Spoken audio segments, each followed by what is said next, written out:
Une théorie du changement est un diagramme qui représente tous les parcours qui doivent être suivis pour répondre aux besoins identifiés et atteindre les résultats souhaités. Elle comprend l'énoncé du but à long terme, les conditions préalables, qui sont les changements intermédiaires qui doivent se produire pour atteindre le but à long terme, les parcours du changement, qui cartographient les connexions entre les conditions préalables, les hypothèses, qui identifient les risques qui pourraient affecter la mise en œuvre du projet.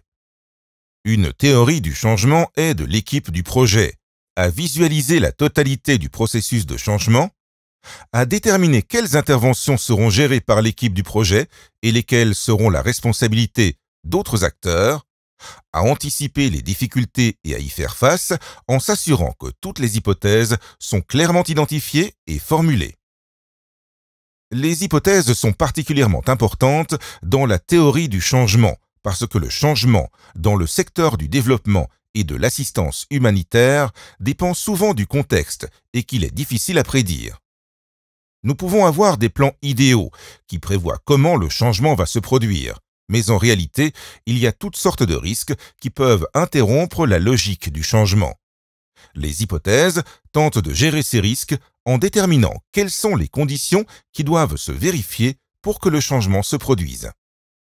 Si vos hypothèses se vérifient, les changements que vous souhaitez ont plus de chances de se produire. Si ce n'est pas le cas, le projet fera face à des difficultés. Comme les hypothèses sont tellement importantes, il est nécessaire de les suivre et de les actualiser au besoin tout au long de la mise en œuvre du projet. Les meilleures théories du changement ne partent pas de zéro, mais sont basées sur ce qui a été appris auparavant. Une stratégie courante est d'utiliser un cadre conceptuel existant qui a été élaboré pour expliquer comment le changement se produit dans un certain domaine de programme. Il existe des cadres conceptuels dans les domaines de la santé publique, de la sécurité alimentaire et de l'édification de la paix, entre autres.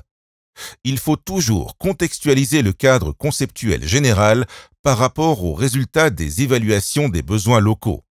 De plus, en encourageant la participation d'un plus grand nombre de parties prenantes, on contextualise encore plus le cadre dans le contexte opérationnel.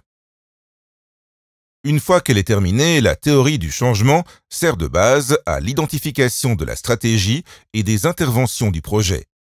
Elle fournit aussi des informations pour l'élaboration des autres outils MIL, cadre des résultats, logframe, plan de suivi de la performance, etc. Il faut la traiter comme un document vivant qui doit être actualisé quand le contexte du projet évolue et quand votre compréhension du projet se développe et s'approfondit.